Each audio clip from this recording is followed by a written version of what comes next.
everybody. This is awesome. I love it. So my story is a love story, I promise you. I found out I was pregnant 4 days before my bachelorette party.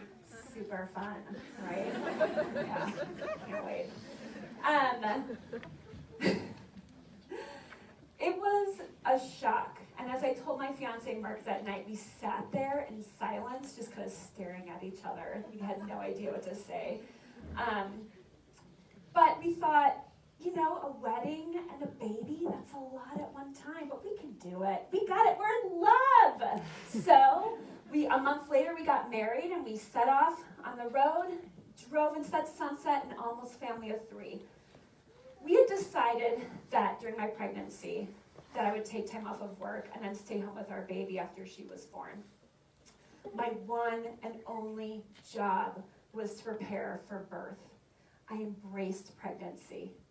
I had my birth plan written, I had my doula lined up, I had read Ina May's Guide to Childbirth about 18 times, and we had chosen the cozy comfort of the Bozeman Birth Center for our big day. So when the time came for our baby to be born, we went to the birth center, we got there, and I thought, you can do it. That was my birth mantra. You can do it. All women through all of time have done this. You can do this too. And then when our baby arrived, my only thought was, you know it, I did it. I did it! That elation and empowerment soon faded though, as I looked at that tiny infant and thought, what the crap do I do next? I had done a great job preparing for birth, but I had not prepared for the baby. At this juncture, it's really important that I tell you a little bit about myself, Mark, and our relationship. By nature, we are fiercely competitive. We even met playing competitive kickball. We both like to be right, and we both will pretty much do anything to win. So this competitive nature would be both our undoing as a couple and also our savior. Returning home from birth, we began to unravel. Ellie was small, at 6.3 ounces. We had been sent home with a scale to monitor her weight to make sure she kept gaining as the days went on. She and I didn't really have the knack of breastfeeding, so it was tricky. And no matter what I did or how often she was fed, she would not stop screaming. A few days later, we put her on the scale and saw it read 6.15. That's right, she was almost 7 pounds. But to our sleep-deprived, strung-out brains, we only saw the 6.1. And this, my friends, would be a turning point for us. Mark leapt into action, called the midwife, and ran out to CVS to get formula. I barricaded myself in the bedroom. There was no way my baby was going to have formula. And just like that, we were swept up into a perfect storm. I was falling into postpartum anxiety. We found out that Ellie had an intense case of colic, and our house was divided. Sides were picked, and we dug in. What had started as a fight over breastfeeding versus formula turned into a fight about everything. Co-sleeping, cribs, car seats, going out, staying in, how to hold the baby, how to comfort the baby. You name it, we fought about it. Around this time, Mark's family moved to town. At first, I was terrified, filled with visions of around-the-clock people that need to be entertained and who held my baby all the time. Mark's and my relationship was not in a great place. He had started sleeping in the guest room. Our only interaction was this awkward dance of trying not to touch each other in the hallways as we passed one another and not making eye contact over the table. So when his family came, while I was terrified, they also provided us with a great opportunity to go see a therapist by babysitting Ellie. I'll never forget that walk to our first therapy appointment. The air crackled with our anticipation to finally do battle in front of someone who would name a winner or loser in our best parent contest.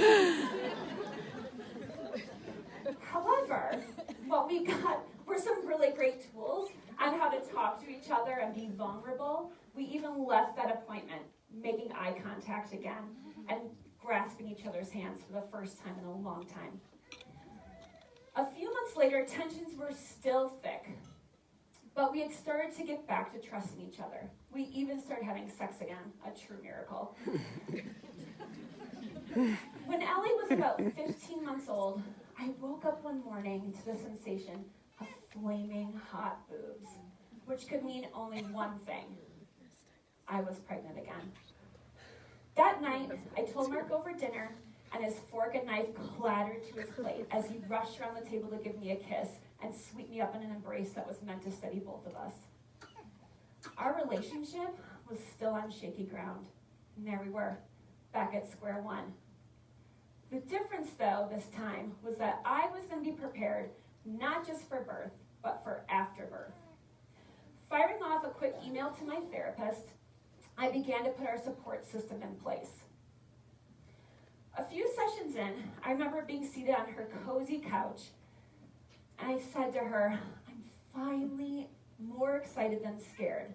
I'm excited to have a do-over for me, for Mark, and for our family.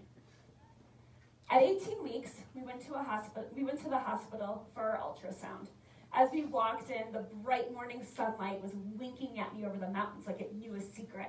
And I thought, I'm gonna know too, whether our baby's a boy or a girl. I was so excited.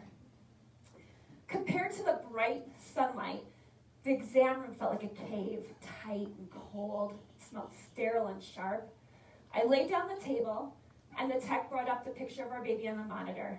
She performed a short 5-minute exam and then asked me to stand up and clean up. She said she'd be back in a few minutes. As I stood up, I buttoned my cardigan over my tummy. I turned to Mark and I said, that is so strange. Doesn't it seem really short? And as I said those words, it hit me. She had never turned on the heartbeat monitor for us to hear. A few minutes later, the doctor came in and told us that our baby had died a week or two earlier of a chromosomal abnormality. Staggering out of the hospital, the bright sunlight which had so recently greeted us felt like a slap. We drove in confused silence to go see our midwife. At the birth center, she told me that day I would need to do labor and delivery. And there, in the same room where I first heard our baby's heartbeat, I collapsed at the thought of having to give birth with no baby to take home at the end. Standing in the hospital's labor and delivery wing, I stood in a corner, trying to hide. I felt like a disgraced interloper, inadequate, a failure. I asked the doctor and the nurse for all the drugs they could give me. I didn't want to feel anything. My emotional pain was already too much to bear.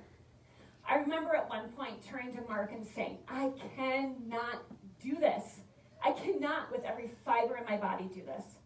He grabbed my hand and said, yes, you can. You can do this. My birth mantra coming back to help me one more time. I would like to tell you that the death of our child made our relationship closer, but it didn't. We actually went through even harder times after the loss of our baby. Divided as a couple, we leaned on that support system that I had put together in anticipation of our new baby.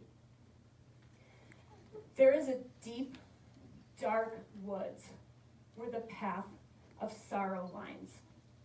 And over the past 2 years, Mark and I have walked that path together, often running into dead ends, snared and held there by anger, bitterness, and resentment. And we've lost many things in that woods. Our early, carefree relationship, our trust in each other, and even a child. At every turn, we have needed to ask for help. And that help has come in many forms. It's the mother-in-law who comes to my house to babysit and cleans my kitchen every time. It's the friend who packs a meatloaf in her diaper bag to a play date so I don't need to make dinner. It's a therapist who's able to see Mark and I on almost a daily basis when we're going through a really hard time. It's a friend who will leave her workday and come and sit with me in silence when I cannot bear to be alone. No one is meant to do the hard work of life alone. Daily, Mark and I choose to be partners and parents together. We still fight, and we still have conflicts. The difference is that today, those fights and conflicts are part of a healthy relationship. A relationship where we fight for each other and not against each other. Transitioning into parenthood is so hard, and it's so hard for new moms especially. And it's hard for partners, and it's hard for relationships, because partners matter, and relationships matter. Because here's the thing, when moms, partners, and relationships are healthy and supported, everyone's not just surviving, they're thriving. And I cannot think of a better gift to give, not just ourselves, but our kids and our communities, than thriving, healthy relationships. So I'd like to say to this amazing community of people, practitioners, friends, and families, let's keep encouraging each other through kindness and non-judgment.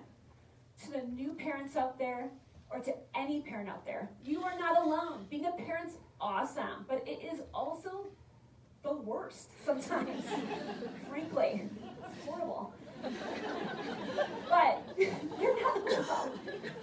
And finally, I would really like to say a huge thank you to my husband for his bravery, his honesty, and his commitment to never giving up.